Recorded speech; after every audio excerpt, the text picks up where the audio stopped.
Hello friends, today we will discuss our new topic that is the DNA replication. Last video तक हमने DNA के एक structure के बारे में पढ़ा था और उससे हमने काफ़ी इन्फॉर्मेशन हमने जानी थी जो कि इस लेक्चर के लिए यानी डीएनए रेप्लिकेशन को समझना बहुत ज़रूरी है। जिन बच्चों ने प्रीवियस लेक्चर नहीं देखा है वो उसे अच्छी तरीके से देख लें क्योंकि उस अगर वो लेक्चर आपने देखा है तो ही ये लेक्चर आपका समझ में आएगा। तो चलिए स्टार्ट करते हैं। सबसे पहले समझते हैं डीएनए रेप्लिकेशन का मतलब क्या होता है, यानी हम डीएनए रेप्लिकेशन को कैसे कह सकते हैं। हमने पहले भी कल पढ़ा था कि जो डीएनए होता है एक तरीके से हेरिडिटी में बहुत ज़्यादा मदद करता है और हमें ये बात भी पता है कि डीएनए क्या करता है। डीएनए ट्रांसफर करता है किसको, करेक्टर को, that is transfer of character from one person to another. और हमें ये बात यही चीज़ मैंने यहाँ पे लिखी है, दैट इज डीएनए का मतलब हमें पता है। रेप्लिकेशन का मतलब क्या होता है, किसी चीज़ को डिवाइड करना। सपोज कीजिए मैंने क्या करा यहाँ पे, हमने यहाँ पे एक, मैं ये कह सकता हूँ एक मैंने ये पीस लिया और मैंने इसे दो भागों में इस तरीके से डिवाइड कर दिया। यानी हमने इस चीज़ों को रेप्लिकेट किया है, इसको सेम बनाया है, बिल्कुल सेम। तो उसे क्या कहते हैं, हम डीएनए एक रेप्लिकेशन कहते हैं। सो एक डीएनए रेप्लिकेशन भी होता है, यानी जब हम डीएनए की कॉपी बना रहे हैं, मतलब कहने का क्या है कि अगर ये एक डीएनए है आपका, तो इस डीएनए से एक दूसरा डीएनए ऐसा ही बनाना, सेम। और ये डीएनए किससे बना है, इस वाले डीएनए से बना है। इस प्रोसेस को हम क्या कहते हैं, इस प्रोसेस को हम डीएनए रेप्लिकेशन कहते हैं। इट इज डीएनए रेप्लिकेशन हम इसे कहते हैं। यही बात यहाँ पर बोली गई है कि डीएनए रेप्लिकेशन एक तरीके का नेचुरल प्रोसेस है जिसमें कि हम दो आइडेंटिकल कॉपी बनाते हैं डीएनए की, एक सिंगल यूनिक डीएनए से। मैंने आपको यही बताया कि अगर मैं यहाँ पे एक एग्जांपल लूँ, आपने में से कई बच्चों ने एक नाम भी सुना होगा, सेमी कंजर्वेशन मॉडल। उसी सेमी कंजर्वेशन मॉडल पर ही हमें डीएनए की रेप्लिकेशन को पढ़ना है। उसमें क्या कहा जाता है कि ये डीएनए है आपका, अगर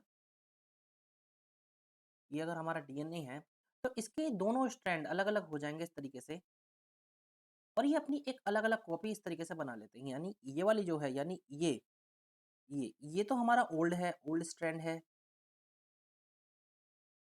है और ये हमारा जो है ये न्यू है। ऐसे इसी में आपका ये ओल्ड है और नया जो अब हमारा बनेगा वो इस तरीके से आपका बन जाएगा, इस तरीके से। हमने पिछले लेक्चर में इसके स्ट्रक्चर भी जाने थे, इसमें एडेनिन होता है, ग्वानिन होता है, साइटोसिन होता है, थाइमिन होता है। वो चीज़ हमने पिछले लेक्चर में अच्छी तरीके से देखी थी। ये आपको चीज़ पता होनी चाहिए कि जो डीएनए रेप्लिकेशन होता है, ये बहुत ज़्यादा ज़रूरी है। क्योंकि इसी वजह से क्या होगा, इसी वजह से हर एक सेल के पास अपनी एक आउन कॉपी आएगी डीएनए की। और जो अपने पास वो आउन कॉपी होगी डीएनए की, तो एक सेल का रेगुलेशन अच्छी तरीके से हो पाएगा। सेल का रेगुलेशन बहुत अच्छी तरीके से यहाँ पे होता है। और अगर सेल का रेगुलेशन अच्छी तरीके से होगा तो डिसीज़ नहीं होती। और अगर सेल रेगुलेट नहीं कर पा रहा, सपोज़ कीजिए कोई सेल है, इसके अंदर डीएनए नहीं पहुँचा, तो होगा क्या, कुछ समय बाद ये सेल इस तरीके से डेवलप होना शुरू कर देगा चारों तरफ, इस तरीके से। एक लार्ज स्ट्रक्चर ये अंदर बना लेगा जो कई बार कैंसर का कारण भी बन जाता है। तो ये बात हमें जाननी बहुत ज़्यादा ज़रूरी है कि डीएनए रेप्लिकेशन एक अपने आप में ही बहुत इंपॉर्टेंट प्रोसेस है। और डीएनए रेप्लिकेशन में होता क्या है, एक डीएनए एक से ज़्यादा कॉपी अपनी बना लेता है। हमने ये पूरी चीज़ मैं आपको बता चुका हूँ कि सेमी कंजर्वेटिव मॉडल क्या है। सेमी कंजर्वेटिव मॉडल बहुत सिमिलर है, मतलब बहुत सिंपल होता है ये मॉडल कि अगर ये आपका डीएनए है, ये आपका इस तरीके से डीएनए प्रेजेंट है, तो ये डीएनए पहले तो इसके दोनों पार्ट अलग-अलग होंगे, यानी इसके जो दोनों स्ट्रैंड हैं वो इस तरीके से अलग-अलग होंगे, इस तरीके से। एक यहाँ पहुँच गया और एक आपका यहाँ पहुँच गया, ठीक है? अब होगा क्या? होगा ये कि इस पे एक नया स्ट्रैंड बनना शुरू होगा इस तरीके से, इस तरीके से। ऐसे ही ये है, इस पे भी एक नया स्ट्रैंड जो है हमें बनना शुरू होगा, इस तरीके से। कहने का मतलब क्या है, एक हमारा ये वाला हमारा न्यू है, जो न्यू बना है और ये भी हमारा न्यू है, दैट इज़ न्यू बना है। और एक हमारा जो है हमारा ओल्ड है, दैट इज़ ये वाला हमारा ओल्ड है। ओल्ड का क्या मतलब है, ओल्ड यहाँ क्यों प्रेज़ेंट है? वो इसलिए प्रेज़ेंट है कि एक तरीके से जो करैक्टर्स हैं, करैक्टर है किसके, ओल्ड के, ऑफ ओल्ड वन, वो ट्रांसमिट हो जाए न्यू डीएनए में, ट्रांसमिटेड इनटू न्यू डीएनए। इसे सेमी कंजर्वेशन मॉडल डीएनए का कहा जाता है। आगे चलते हैं। अब हमारा इतना हो चुका, अब हमें कुछ स्टेप समझने पड़ेंगे कि यहाँ पे किस तरीके से डीएनए का रेप्लिकेशन स्टार्ट होता है। एंड बिलीव मी, बहुत बहुत ज़्यादा इंपॉर्टेंट है ये आपके लिए, क्योंकि डायरेक्ट क्वेश्चन यहाँ से आप हमें देखने को मिलते हैं। सो चलिए अब समझते हैं डीएनए रेप्लिकेशन को, थोड़ा अच्छी तरीके से हम यहाँ समझने की कोशिश करते हैं। हमें डीएनए का एक बहुत बेसिक स्ट्रक्चर पड़ता है कि जो हमने लास्ट क्लास में जाना भी था, कि एक डीएनए जो है आपका इस तरीके से देखने को मिलता है। देखिए, मैं ज़्यादातर चीज़ें आपको जो है डायग्राम से ही बताऊँगा, क्योंकि डायग्राम बायोलॉजी में बहुत ज़्यादा ज़रूरी हमारे होते हैं। डीएनए का मॉडल अभी तक हम ये जान चुके हैं कि सेमी कंज़र्वेटिव होता है। सेमी कंज़र्वेटिव मॉडल ये होता है। ठीक है सर, हमने ये बात मान ली। अब देखिए, बहुत अच्छी तरीके से चीज़ों को आपको समझना है। अब यहाँ पे होता क्या, एक पहली स्टेज यहाँ पे आती है जिसे हम कहते हैं इनिशिएशन। इनिशिएशन हम इसे कहते हैं। अब इसमें होगा क्या? सबसे पहला काम है कि हमें इन दोनों को अलग-अलग करना है। इसे और इसे अलग-अलग हमें इसे करना है। तो मैं क्या करूँगा, यहाँ पे मैं एक एंजाइम का इस्तेमाल करूँगा, जिस एंजाइम का नाम है DNA helicase. Very, very important, last बहुत बार इससे लगातार क्वेश्चन आ रहा है कि डीएनए हेलिकेज़ का वर्क क्या होता है। तो ये क्या कर रहा है, सेपरेट कर रहा है दोनों स्ट्रैंड को। और देखिए, मैंने ये सारी चीज़ यहाँ पे लिखी भी हैं, तो आपको इसमें बहुत बिल्कुल भी नहीं घबराना। अब डीएनए हेलिकेज़ काम करेगा और ये क्या करेगा, ये दोनों स्ट्रैंड को अलग-अलग करने की कोशिश करता है। इसमें एक टेक्निक इस्तेमाल की जाती है जिसे हम कहते हैं हाइड्रोलाइज़िंग। क्योंकि अगर आपने पिछला लेक्चर देखा होगा तो हमने उसमें एक बात बताई थी कि इसके पीछे बॉन्ड्स प्रेज़ेंट रहते हैं, हाइड्रोजन बॉन्ड्स। अगर आपको इसे और इसे अलग-अलग करना है, तो बीच के हाइड्रोजन बॉन्ड्स आपको तोड़ने ही पड़ेंगे। और उसी हाइड्रोजन बॉन्ड को अलग करने के लिए हम हाइड्रोलिसिस प्रोसेस का इस्तेमाल करते हैं। तो मैंने यहाँ लिख भी दिया, टू ब्रेक हाइड्रोजन बॉन्ड। अब यहाँ पे हमें एनर्जी भी चाहिए, तो एनर्जी हम क्या कहाँ से लाते हैं, एटीपी हमारी एनर्जी होती है जो इसे काम करने में मदद करती है। ठीक है। अब होगा क्या? देखिए, अब ये जब काम करेगा इस तरीके से, तो ये क्या होगा क्या यहाँ पे, कि यहाँ पे एक पर्टिकुलरली एक ये दोनों स्ट्रैंड अलग-अलग इस तरीके से हो गए। यानी ये आपका अलग हो गया और ये आपका अलग हो गया। किसने मदद करी है? डीएनए हेलिकेज़ ने मदद करी है। क्या करा है? दोनों स्ट्रैंड को सेपरेट करा है। ठीक है। अब यहाँ पे एक दूसरा एंजाइम आएगा, वो भी बहुत ज़्यादा इंपॉर्टेंट है आपके लिए, जिसका नाम आता है आपका डीएनए पॉलीमरेज़। ऑल्दो आपको बिल्कुल भी यहाँ पे नोट्स तक भी नहीं बनाने, क्योंकि देखिए मैंने एक बहुत अच्छा काम यहाँ पे ये किया है आप सबके लिए, कि मैंने यहाँ पे आपको दैट इज़ मैंने आपके सारे फंक्शन यहाँ पे लिखे हैं कि हेलिकेज़ का क्या काम है, प्राइमेज़ क्या है, इसमें आपको बिल्कुल भी नोट्स नहीं बनाने। तो मैंने यहाँ देखिए लिखा भी है कि हाइड्रोजन बॉन्ड्स को तोड़ता है कौन, हेलिकेज़। इस तरीके से मैंने सारी चीज़ें यहाँ पे आपको रिप्रेज़ेंट करी हैं। अभी आपको बस समझना है कि यहाँ पे हम किस तरीके से डीएनए को रेप्लिकेट करते हैं। ठीक है? अब हमारा दूसरा डीएनए आता है, डीएनए पॉलीमरेज़। डीएनए पॉलीमरेज़ क्या करेगा, यहाँ पे जो आपका दूसरा स्ट्रैंड बनना है यहाँ पे जो आपका ये दूसरा स्ट्रैंड, जो नया स्ट्रैंड बनेगा इस तरीके से, अब इसे बनाने के लिए भी कोई एंजाइम चाहिए, जो नया स्ट्रैंड जो यहाँ बनना है ये। तो इसे बनाने के लिए जो हमारा एंजाइम है उसका नाम होता है DNA polymerase. DNA polymerase work करता है, देखिए डीएनए पॉलीमरेज़ की वर्किंग बहुत ज़्यादा इंपॉर्टेंट है। आपको ये पता होना चाहिए कि डीएनए पॉलीमरेज़ का काम क्या है। मैं ये नहीं कहता कि आपको ये पता हो कि यहाँ पे जो है आपका डीएनए पॉलीमरेज़ किस तरीके से दूसरे स्ट्रैंड को बनाएगा। ये नहीं, मैं इतना नहीं कहता, क्योंकि वो हमारी फिर हायर स्टडीज़ में आ जाता है। लेकिन एट लीस्ट आपको इतना पता हो कि डीएनए पॉलीमरेज़ का वर्क क्या है। ये चीज़ आपको यहाँ पर पता होनी चाहिए। अब डीएनए पॉलीमरेज़ क्या करेगा, मैं आपको उसकी छोटी-सी एप्लीकेशन बता देता हूँ जितना हमारे लिए इम्पोर्टेंट है। देखिए, मैं आपको यहाँ समझाता हूँ ये चीज़। डीएनए क्या करेगा, डीएनए पॉलीमरेज़, जैसे कि हमें पता है कि डीएनए पॉलीमरेज़ क्या कर रहा है, सिंथेसिस कर रहा है, दैट इज़ डीएनए पॉलीमरेज़ ये क्या कर रहा है, synthesis of new DNA, of new DNA template, हम इसे टेम्पलेट बोलेंगे, टेम्पलेट। और ये क्या करता है, डीएनए पॉलीमरेज़ कैसे काम करेगा, इसके पास एक प्राइमर होता है, इसके पास एक प्राइमर प्रेज़ेंट होता है। और ये क्या करेगा, ये पर्टिकुलरली मदद करेगा डीएनए के टेम्पलेट को बनाने में। ठीक है? और ये होता क्या है, देखिए डीएनए के पास 2 2 इसके डीएनए के पास 2 अपने जो हैं, हम ये कह सकते हैं कि 2 एंड होते हैं, एक होता है 3 एंड, एक होता है 5 एंड। अगर मैं इसका आपको डायग्राम यहाँ पे रिप्रेज़ेंट करूँ, तो डीएनए के 2 एंड होते हैं, ये वैसे हमें ज़्यादा इसमें नहीं जाना, लेकिन मैं एक आपको थोड़ी-सी अंडरस्टैंडिंग बता देता हूँ जिसकी आप वजह से आपको चीज़ें अच्छी तरीके से समझ में आ जाएँ। देखिए, मैं ये आपको यहाँ ये चीज़ बना के दिखा देता हूँ। ये हमारा जो है फर्स्ट वाला डीएनए है और ये हमारा सेकंड जो डीएनए है। इसमें हमें 2 एंड पढ़ने होते हैं, एक होते हैं जो आपका 5th एंड है और एक आपका होता है जो आपका पर्टिकुलरली 3rd एंड है। अब ये दोनों एंड की अहमियत क्या है कि ये क्या करते हैं, ये रेप्लिकेशन में थोड़ी बहुत इनकी जो है मदद करते हैं, थोड़ा बहुत रेप्लिकेशन में इनका रोल रहता है, ठीक है।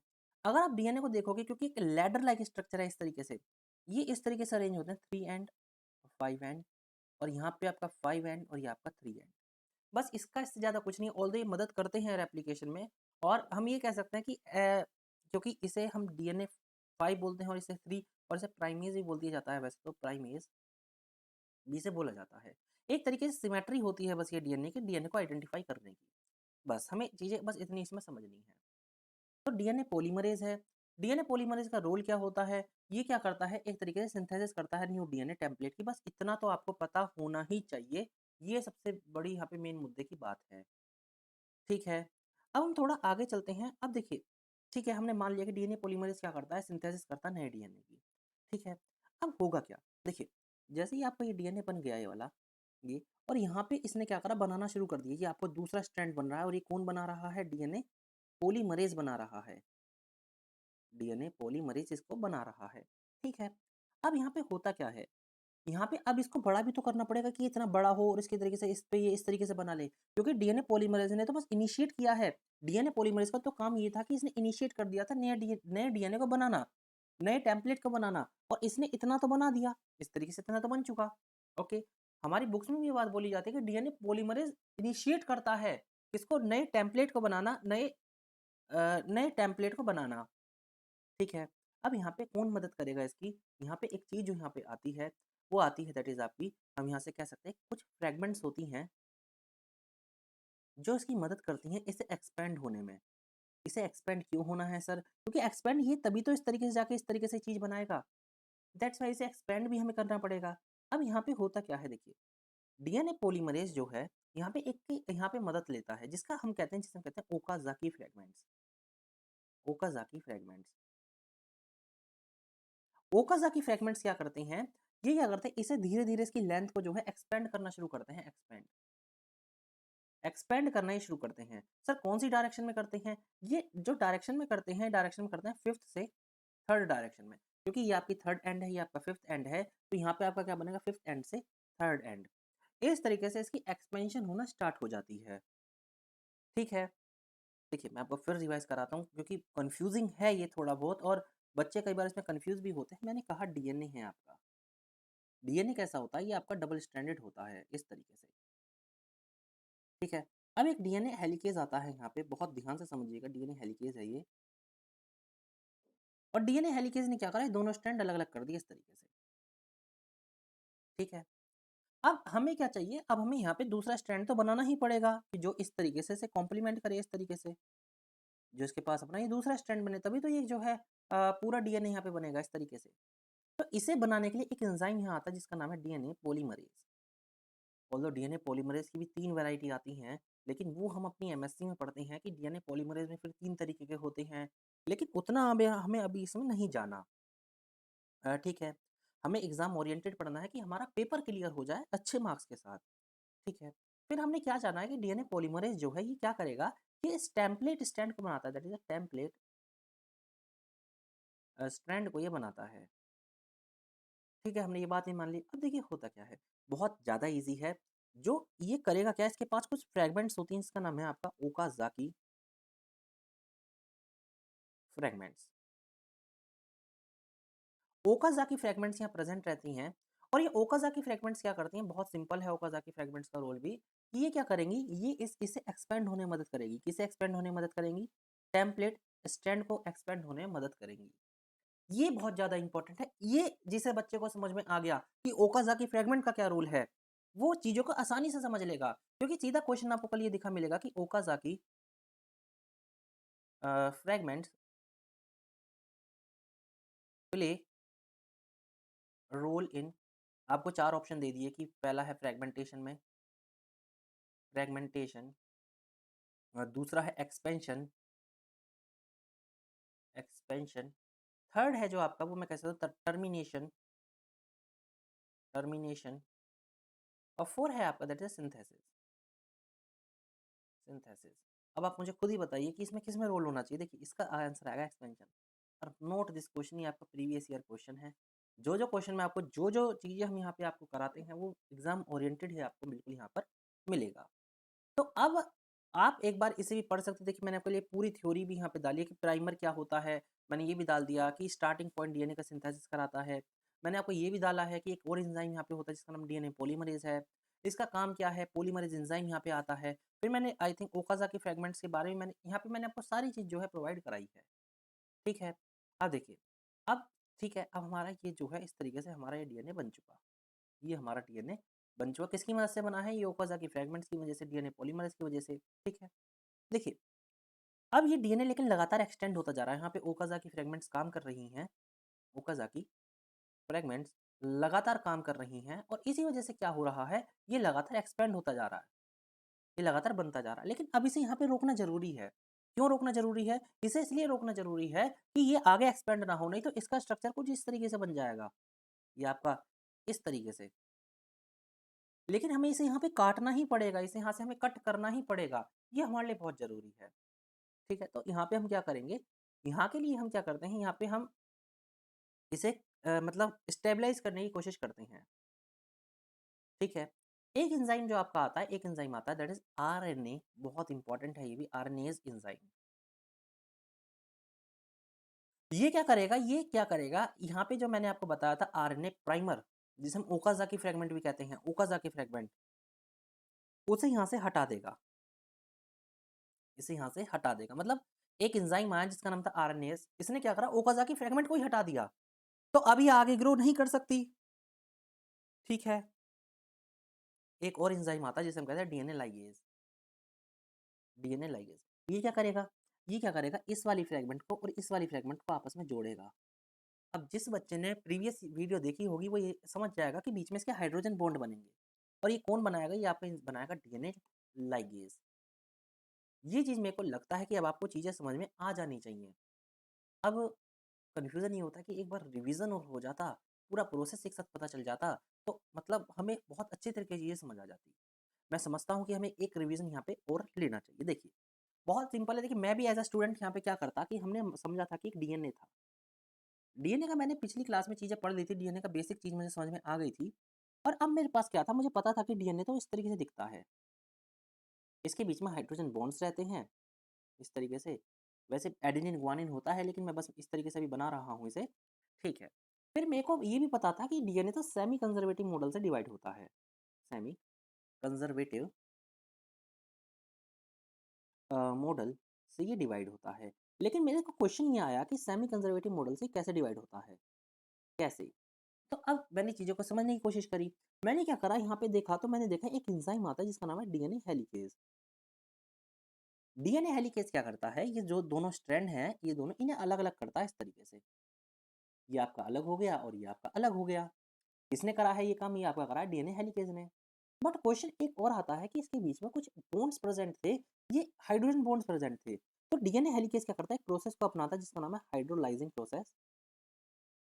हाइड्रोलाइज़िंग प्रोसेस। और ये क्या करता है प्रोसेस, ये हाइड्रोजन बॉन्ड को ब्लॉक करता है, नहीं तोड़ता है। हाइड्रोजन बॉन्ड्स को बीच में तोड़ता है। और इसी वजह से अब आपको कैसा दिख रहे हैं ये एंजाइम, इस तरीके से, यानी ये इसके स्ट्रैंड्स इस तरीके से दिख रही हैं। ठीक है। अब फिर हमारे को क्वेश्चन आया कि भाई अगर ऐसा है तो यहाँ पे कुछ ऐसा होना चाहिए जो इसके दूसरा स्टैंड ही बना दे और इसे पूरा कर दे। इस तरीके से कुछ तो होना चाहिए। तो मैं क्या लाता हूँ, एक नया एंजाइम यहाँ पे हम पकड़ के लाते हैं इसके लिए, जिसका नाम था DNA polymerase. DNA polymerase.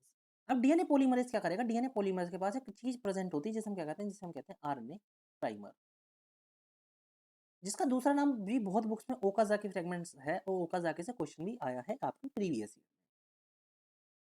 Okazaki fragment क्या करते हैं, इसे क्या करते हैं, ये इससे दूसरे स्ट्रैंड को बनाने की कोशिश करते हैं।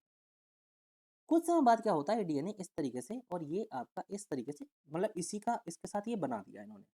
लेकिन ये लगातार आगे बढ़ता चला जाता है। जो नया वाला जो ओकाज़की फ्रेगमेंट जो बना रही है, इसे हमें रोकना है। भाई ऐसा तो हमें नहीं चाहिए कि डीएनए ऐसा बने हमारा ऐसे। नहीं, हमें तो इसे रोकना पड़ेगा दूसरे स्ट्रैंड को। तो अब हम क्या करेंगे, अब हम क्या करेंगे, क्योंकि हमने अभी समझा, जस्ट अ मिनट, हमने यहाँ पे अभी ये बात समझी कि हमारा एक तो ये बन गया और हमारा अब जो है दूसरा आगे-आगे बढ़ता ही जा रहा है, बढ़ता ही जा रहा है। अब मुझे यहाँ इसे रोकना है कि भई यहाँ से आगे ना जाए। इसके लिए मैं 2 एंजाइम फिर लेके आया, एक का नाम क्या था? एक का नाम था आपका that is a DNA ligase और एक का नाम था आपका आरएनए एज़। ये दोनों एंजाइम हैं आपके। आरएनएज़ क्या करेगा? यहाँ से ओकाज़ाकी फ्रैगमेंट को रिमूव करेगा। ओकाज़ाकी फ्रैगमेंट को गेट रिमूव्ड, इसे रिमूव कर दिया जाएगा, यहाँ से हटा दिया जाएगा। और डीएनए लाइगेज क्या करेगा? ये दोनों जो अलग-अलग हैं, इन्हें इस तरीके से बनाएगा ये अब ये, इन्हें आपस में मिलाएगा इस तरीके से। इसे ये है आपका पूरा प्रोसेस एंड बिलीव मी इतनी ईज़ी तरीके से आपको बहुत मुश्किल है कि आपको कहीं ये चीज़ समझने को मिले। और हमें थोड़ा एंजाइम का रोल और पता चल जाता तो सही रहता। तो देखिए मैंने आपको एंजाइम के रोल भी यहाँ पे डाले हैं। मैं आपको जैसे कि मेरी आदत है मैं आपको एक बार सारा लिखवा देता हूँ कौन-कौन सा एंजाइम क्या काम करता है। पहली बात था लाइगेज़, जैसे डीएनए लाइगेज़ था ये क्या करता है? बाइंड करता है डीएनए को। एक था आपका प्राइमेज़, प्राइमेज़ क्या करता है? आरएनए प्राइमर बनाता है और ये ओकाज़ाकी फ्रैगमेंट जिसे हम कहते हैं और जो क्या बनाता है फिर ये क्या करता है डीएनए टेम्पलेट स्ट्रैंड को बनाते हैं। ठीक है? फिर अब देखिए एक चीज़ मैं आपके सामने और शेयर कर देता हूँ। देखिए ये थोड़ी एक्स्ट्रा चीज़ है जो आपको समझनी ही पड़ेगी। अब क्वेश्चन ये उठता है कि डीएनए रेप्लिकेशन प्रोकैरियोट्स और यूकैरियोट्स में सेम ही होता है? सबसे बड़ी बात यहाँ पे ये आती है। देखिए ऑलमोस्ट सेम रहता है, कुछ एंजाइम यहाँ पे बदल जाते हैं, लेकिन हमें वो भी पढ़ना बहुत ज़्यादा ज़रूरी है कि हमारा जो मतलब मेरा कहने का क्या मतलब है कि हमारा जो डीएनए है, वो यूकैरियोट्स में और प्रोकैरियोट्स में उसमें क्या अंतर आता है? यानी दोनों अलग हैं या बिल्कुल ही सेम हैं? अगर सेम है तो किस तरीके से सेम है? हमें ये चीज़ बहुत अच्छी तरीके से समझनी ही पड़ेगी। और इसके लिए मैं एक नेक्स्ट वीडियो में आपको ये चीज़ समझाऊँगा कि कैसे हम ये समझ सकते हैं। बट आपके लिए कुछ क्वेश्चंस हैं। पहला क्वेश्चन है हू और इसके आंसर आप कमेंट बॉक्स में मेरे को ज़रूर दोगे हू डिस्कवर्ड द डीएनए? ये मेरे को आंसर चाहिए और सेकंड क्वेश्चन है हू डिस्कवर द न्यूक्लियस? ये मैंने आपको फर्स्ट क्लास में पढ़ाया था। और तीसरा है right function of helicase and primase, not primase it is DNA polymerase, DNA polymerase. Please इसका आंसर ज़रूर दीजिए क्योंकि ये बहुत ज़्यादा ज़रूरी है कि एक बार आपकी प्रिपरेशन ट्रैक हो कि कितनी प्रिपरेशन आपकी चल रही है। तो इस वीडियो में देखिए मैं आपके सामने लेक्चर भी छोटे-छोटे ला रहा हूँ कि चीज़ें हम बहुत आसानी से कवर करें। इस लेक्चर में हम इतनी ही चीज़ें कवर करेंगे। नेक्स्ट लेक्चर में पहले हमें यूकैरियोटिक और प्रोकैरियोटिक का डिफरेंस पढ़ना है कि दोनों में क्या सेम तरीके से एप्लीकेशन होती है। और एक आपका टॉपिक जो बचता है ट्रांसक्रिप्शन एंड ट्रांसलेशन, उसे भी हमें बहुत अच्छी तरीके से समझना है। लेक्चर को 1 से 2 बार ज़रूर देखिए, थोड़े एंजाइम से रोल पढ़िए, ओकाज़ाकी फ्रैगमेंट्स क्या है इनके बारे में पढ़िए जो चीज़ें आपको और अच्छी तरीके से क्लियर हो जाए। तो मिलते हैं अपने नेक्स्ट क्लास में, पढ़ते रहिए। Thank you.